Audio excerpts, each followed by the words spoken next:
Señores estudiantes, tengan ustedes un saludo muy especial de parte del profesor Amadito. El día de hoy vamos a encargarnos de hablar de muchos temas, pero principalmente vamos a hablar de la nutrición, vamos a hablar del metabolismo celular y la respiración celular. Son tres temas de vital importancia que tienes que aprender el día de hoy. Hoy vamos a conocer las características generales de estos tres temas, vamos a darle un punto de vista, importancia, y nuestra apreciación. Entonces, sin más preámbulos, mi nombre es Samuel Balbuena y vamos a continuar.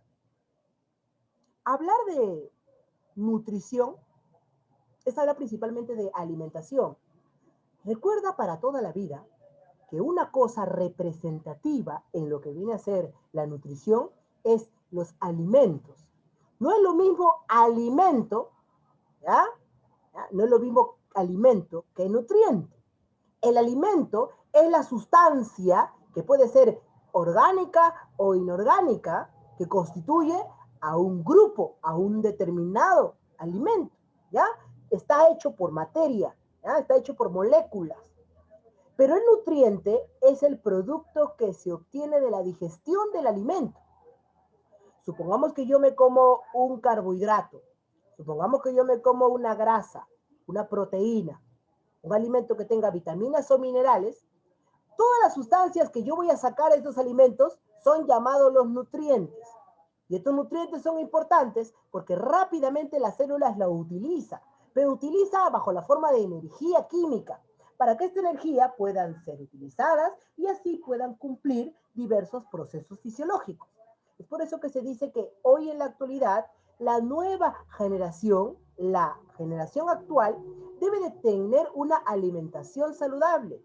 Y la alimentación saludable se basa particularmente en el consumo de frutas y verduras dentro de nuestra dieta alimenticia. Realizar actividad física de 30 a 45 minutos como mínimo, una hora como máximo. No excederse de la cantidad de ejercicios porque pueden generar problemas en nuestro organismo. Recuerden que el exceso de una determinada actividad física no solamente genera dolores intensos, sino también fatiga muscular y pueden generar alguna lesión.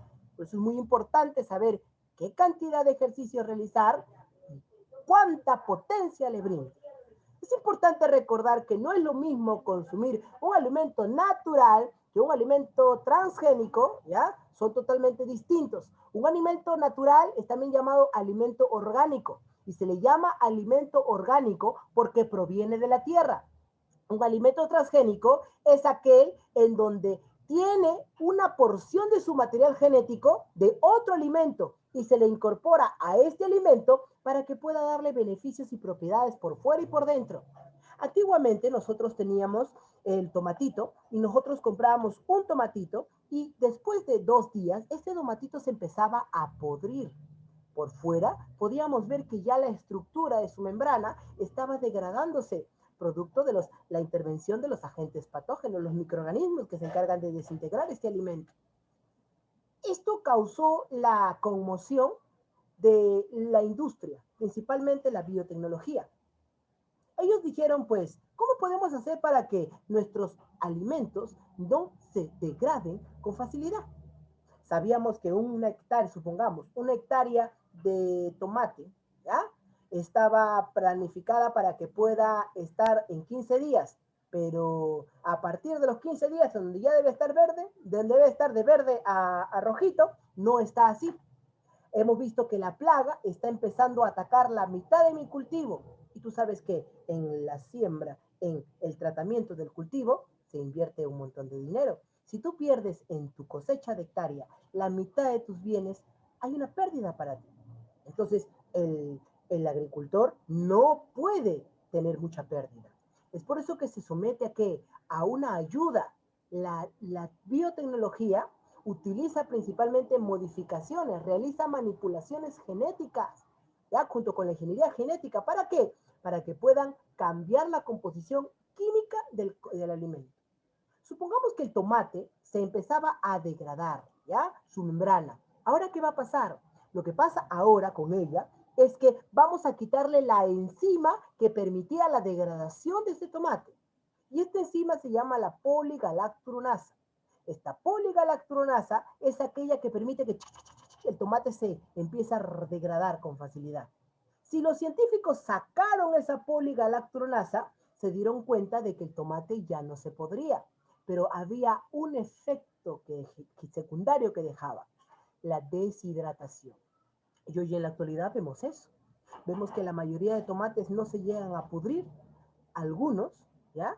Se empiezan a arrugar, empiezan a perder agua, y es una característica organoléptica más importante que tienes que acordarte. Eso es la transformación de los alimentos, ¿viste? Y así se transforman los alimentos, ¿pero para qué? Para que beneficie a la industria. Un tomate que demoraba 30 días en salir, ahora lo hacen 15. ¿Por qué? Porque le aplican fitohormonas, porque aplican la ingeniería genética, etc. ¿Y eso influye en nuestra alimentación? Sí. ¿Ya? Recuerda que los alimentos procesados, los alimentos enlatados, tienen una gran cantidad de cloruro de sodio. La Organización Mundial de la Salud sostiene que no debemos de comer más de 12 gramos de sodio al día. ¿Ya? Hay algunos que le echan una cucharada entera de sal a sus comidas. Hay que tener en cuenta esto. Porque cuando hay un desequilibrio, aparece la famosa malnutrición. Y la malnutrición puede ser por dos factores. Malnutrición por exceso y malnutrición por defecto. Pero principalmente tenemos que recordarnos que todo parte de los alimentos que no son óptimos, no son buenos, no se deben de consumir. No es que no las debes de consumir realmente, lo puedes consumir, pero recuerda que la cantidad de kilocalorías que éstas te proporcionan van a ser muy, pero muy elevadas. ¿Tú sabías que una hamburguesa te brinda aproximadamente de 450 a 500 kilocalorías por cada hamburguesa? Ahora imagínate que te tragas 2 hamburguesas al día, 1000 kilocalorías en 2 hamburguesas. Ahora añádele a esa hamburguesa tu vaso de gaseosa.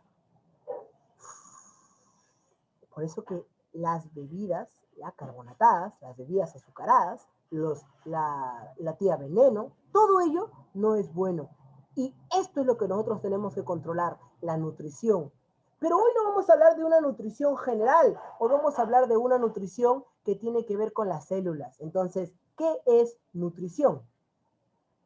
Se define principalmente como nutrición al proceso biológico por el que los organismos asimilan los alimentos y los líquidos necesarios para que así pueda existir un buen funcionamiento interno, puedan crecer de manera correcta nuestras células, tejidos y órganos, y las funciones vitales puedan seguir manteniendo su cauce, su curso.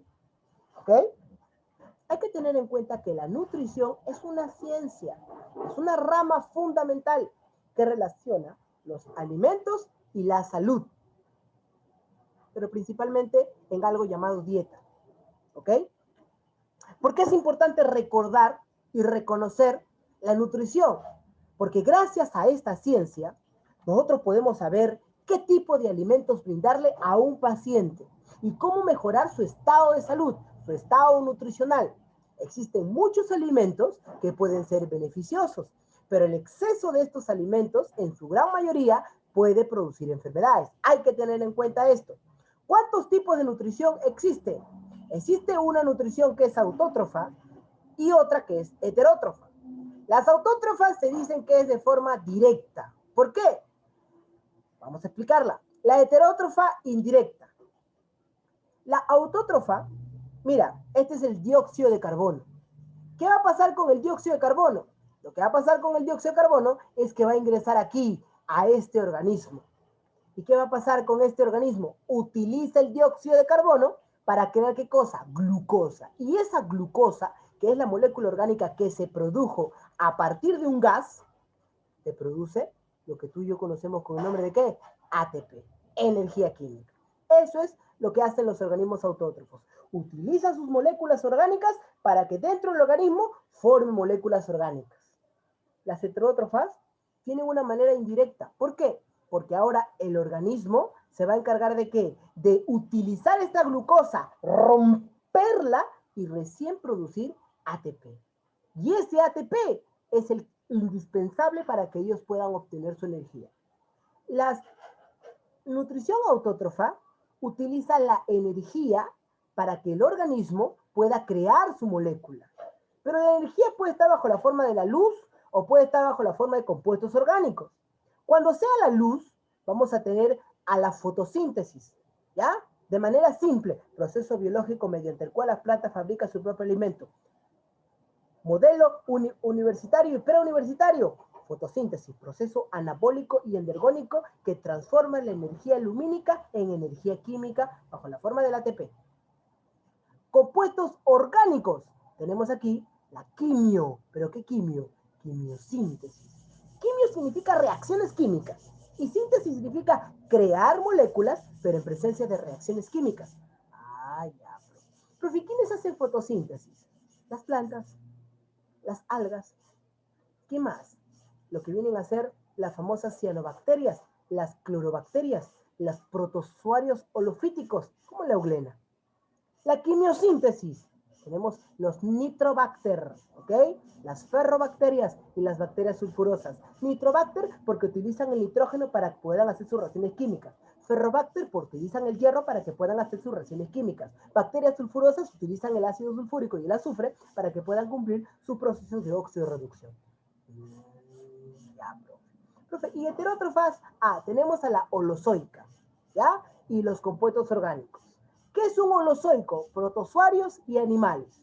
¿Qué es un compuesto orgánico? Aquel que degrada materia orgánica, como por ejemplo los hongos y las bacterias. ¿Qué pasa aquí? El organismo va a recibir el alimento y este alimento va a ingresar dentro del cuerpo del organismo y lo va a producir en películas o en pequeñas porciones más chiquititas, ¿ya?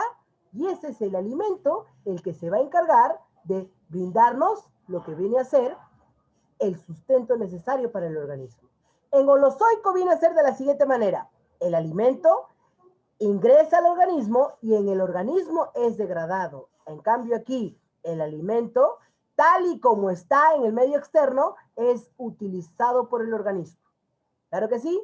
Eso viene a ser nutrición. Vamos a hablar ahora del metabolismo celular. ¿Por qué es importante el metabolismo celular? Punto número 1.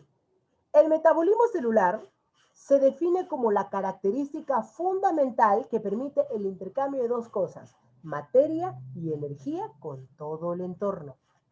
Segundo punto, es el conjunto de reacciones químicas que van a estar presentes dentro de la célula de un determinado organismo. Siempre, por favor, recuérdense lo siguiente. Metabolismo, reacciones químicas. Metabolismo, reacciones químicas. Esta es la palabra clave. ¿Ok? ¿Cuánto se clasifica? En anabolismo, catabolismo y anfibolismo. Pero hay que tener en cuenta que todo esto está allí. ¿Por qué es importante? Porque el nutriente cuando ingresa tiene que ser transportado hacia la célula. La célula capta el nutriente y todos los desechos son transportados hacia afuera. Nada más. Recuerda que hay nutrientes que van a ingresar por el vaso sanguíneo y hay nutrientes como el oxígeno, que va a ser un gas, pero que va por los alvéolos pulmonares. No te vayas a olvidar. Vamos a hablar del anabolismo. Siempre a mis alumnos yo les digo, el término ana significa crear, formar, originar, dar origen a algo. Por eso que el término más apropiado en biología no es ana, sino es síntesis. Y síntesis es crear, ¿ya? Crear. Entonces cada vez que tú veas un libro de biología donde digan compuestos anabólicos, es aquel que permite crear sustancias. ¿Qué tipo de reacción hacen? Una reacción endergónica. Y las reacciones endergónicas tienen la particularidad de utilizar la energía bajo la forma de ATP en sus procesos. Un esquema claro, 4 bolitas. Estas 4 bolitas utilizan la energía que está bajo la forma de ATP para formar más bolitas. Quiere decir que lo más pequeñito forma algo más grande. Por eso que se dice que lo más simple forma algo más complejo. A diferencia de los catabolismos. El catabolismo, el término apropiado que hoy les enseño a ustedes, es cata. Cata significa degradar, desintegrar, descomponer. Pero biológicamente catabolismo no significa romper. Una persona o un profesor que te escuche decir eso te va a llamar la atención, porque el término no es catabolismo, que es degradar, descomponer. Eso es para ti, para que tú te puedas acordar. ¿Estamos de acuerdo? El término es lisis. Por ejemplo, glucólisis, lipólisis, proteólisis, hidrólisis. Todo eso vienen a ser procesos catabólicos. ¿Ok? Y las reacciones que están aquí son reacciones exergónicas. Son reacciones donde yo voy a liberar la energía. ¿Ok? El esquema lo cambio, lo volteo. Si arriba en el anabolismo, algo pequeñito forma algo grande, ahora algo complejo va a originar moléculas más sencillas. Te vayas a olvidar. ¿Ok? Claro que sí, eso es anabolismo y catabolismo. Pero también vamos a hablar del anfibolismo aquí en este canal. ¿Qué es el anfibolismo? Es mixto. ¿Por qué? Porque puede hacer el catabolismo y el anabolismo. Es una ruta metabólica que incluye a las dos. Entonces, vamos a hacer un repasito violento.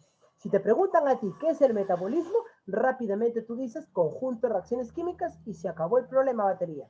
Te dicen catabolismo, la palabra que te tiene que venir a la cabeza, degradación. Esa molécula se parte en moléculas más pequeñitas, liberando la energía bajo la forma de coenzimas como ATP, NADH y FADH. En el caso del anabolismo, utiliza la energía y crea sustancias. A partir de lo más chiquito, creas algo más complejo. Y el anfibolismo, los dos. Claro que sí. Crea y degrada de forma simultánea. Eso es metabolismo celular. Y por último, hablemos de la respiración celular. ¿Por qué es importante la respiración celular? No es porque la célula respira, no, porque los procesos que van a realizarse aquí van a hacerse en presencia de oxígeno. La respiración celular es un proceso catabólico, y tú ya sabes por qué es catabólico, porque degrada moléculas. ¿Sabes por qué es hexargónico? Porque libera la energía. Lo hacen todas las células. La importancia, liberar la energía, pero la energía está almacenada en los compuestos orgánicos. Este es un compuesto orgánico y este es un enlace. En el enlace tiene la energía. Si yo agarro y le meto un cabezazo, ¡pah! ¿Qué cosa hago? Rompo este enlace. Y cuando el enlace se rompe, libera la energía. Y esa energía es la que tu célula tiene que absorber. Por eso es importante la respiración celular, porque rompe los enlaces carbono-carbono para liberar la energía que vas a utilizar para tus procesos. ¿Cuántos tipos de respiración existen? Existen dos tipos de respiración. La aeróbica, aquella que utiliza el oxígeno, y la anaeróbica, aquella que no necesita la presencia del oxígeno. La respiración celular de manera convencional en el sistema preuniversitario se asocia de la siguiente manera. Glucólisis, que es también llamada la vía de Embden-Meyerhof, importante porque ocurre a nivel de citosol, citoplasma o matriz citoplasmática, productos finales 2 ATP, 2 NADH y 2 piruvatos, y es importante porque ella, junto con el ciclo de Krebs, la cadena respiratoria y la fosforilación oxidativa, pertenecen a la respiración. Termina la glucólisis, te da el piruvato y el piruvato tiene un destino. Vía aeróbica o anaeróbica. Si es vía aeróbica, ciclo de Krebs. Si es vía anaeróbica, fermentaciones. Luego de que termina el ciclo de Krebs, que se ocurre a nivel de la matriz mitocondrial o a través del mitosol o a través de la mitocondria, tienes que acordarte que los productos del ciclo de Krebs son 3 NADH, un FADH, un GTP y 2 moléculas de CO2 por cada vuelta. La cadena respiratoria te brinda aproximadamente 28 ATPs y la fosforilación oxidativa te da lo restante. ¿Pero por qué es importante estas cuatro? Por su ubicación. Ha venido en los exámenes de admisión y ahí está, miren. Glucólisis ocurre en el citosol. Ciclo de Krebs, matriz mitocondrial. Cadena respiratoria y fosforilación oxidativa, membrana interna de la mitocondria. No le quiere llamar membrana interna de mitocondria, dile cresta mitocondrial. ¿Por qué es importante esta imagen que está aquí? Porque el cloroplasto utiliza el proceso llamado la fotosíntesis, ¿ya? Para que capte la luz solar y esta luz solar pueda transformar el oxígeno y la glucosa, principalmente formar glucosa y liberar oxígeno. Pero recuerda que el oxígeno y la glucosa ingresan a la mitocondria. La mitocondria realiza la respiración celular y como resultado forma ATP y libera el calor. La pérdida de energía está bajo la forma del calor. Luego, ella elimina productos de oxidación, como el CO2 y el agua. Y este CO2, agua y la luz solar vuelven otra vez al cloroplasto. Y el cloroplasto vuelve a formar la fotosíntesis y vuelve a liberar glucosa. La glucosa vuelve a ser tomada por la mitocondria. La mitocondria libera otra vez CO2 y agua. El CO2 con el agua vuelve a unirse con la energía lumínica para que puedan volver a caer al cloroplasto y el cloroplasto vuelve a hacer la fotosíntesis. Y la fotosíntesis vuelve a liberar la glucosa una y otra vez. De forma consecutiva. Hay que acordarnos que no todos aquellos tienen fuente de energía y fuente de carbono variados. Por ejemplo, foto significa luz y quimio significa reacciones químicas, en este caso, reacciones redox. La fuente de carbono puede ser también el CO2 y los compuestos orgánicos. Y es muy importante reconocerlos, ¿ok? ¿Por qué es importante una macromolécula energética? Porque tú solamente conoces el ATP, el adenosín trifosfato, pero también hay UTP, uridina trifosfato, también hay CTP, titidina trifosfato, GTP, guanosina trifosfato, y los tres componentes son adenina, ribosa y los grupos fosfatos. Por ejemplo, aquí tenemos un grupo fosfato, pero ¿cuántos grupos fosfatos tenemos? Tenemos 3. Cuando tiene un grupo fosfato, adenosina monofosfato. Cuando tiene 2 grupos fosfatos, adenosina difosfato. Cuando tiene 3 grupos fosfatos, adenosina trifosfato. ¿Por qué es importante toda la comida que tragamos? Porque nos brinda ATP. Y ese ATP es indispensable para que la célula la utilice para poder hacer muchos procesos. Luego, la energía vuelve a ser recuperada por el alimento y se forma un ciclo, una y otra vez. ¿Qué es una reacción redox? Vas a aprender súper rápido una reacción redox. Tienes 4 bolas para empezar. Mira mis bolas. Ahora, de estas 4 bolitas tengo bolitas de color amarillo y bolitas de color morado. Y tienes bolitas de color rojo. Profe, ya he visto tus bolas. Muy bien. Hay sustancias que van a oxidarse y hay sustancias que se van a reducir. La A, de color amarillita, tiene un electrón. Está cediendo un electrón al B, es decir, está perdiendo, ¿ok? Y ahora el B ha ganado un electrón. Cuando ella pierda un electrón, se oxida. Pero cuando la B gana un electrón, se reduce. ¿Ya? Muy importante esto. Y esto se plasma aquí, mira. Ahí está. Eso, mira. Eso, ahí está. Cuando un electrón o un átomo de hidrógeno se transfiere a otra molécula, ¿ya? Se dice que esta molécula ha perdido el electrón, el átomo, por eso que se ha oxidado. Pero si pasa lo contrario, en vez de que pierde, gane, este se ha reducido. No te vayas a olvidar. Eso significa óxido-reducción, ¿ya? Si tú pierdes electrones, te oxidas. Si tú ganas electrones, te reduces. ¿Cuáles son los equivalentes? Sencillito. Mira, esa es una molécula que tiene H. ¿Ya? Cuando tiene H se le llama reducido. Reducido. Pero cuando no tiene H se le llama oxidado. Se acabó. Y cuando está de oxidado no tiene H. Y cuando tiene H, reducido. Entonces, en pocas palabras, cada vez que una coenzima tenga H, siempre está reducida. Y si no tiene H, oxidada. Esa es la base. Porque aquí se repite lo mismo. Aquí se repite lo mismo. El NACH y el FACH se repiten. Cuando ingresa con el H, reducido. Cuando no tiene el H, oxidado. Y es por eso porque aquí empezamos a hablar de la respiración celular. El aceptor final de electrones en una sustancia inorgánica es una sustancia inorgánica, la respiración celular. Pero si es el oxígeno, se llama de respiración aeróbica, ya que la realiza la mayoría de los organismos. Pero si es un compuesto inorgánico, puede ser el óxido nítrico, el sulfato o el dióxido de carbono. Aquí, cuando ya no toma el oxígeno, sería porque los microorganismos están presentes.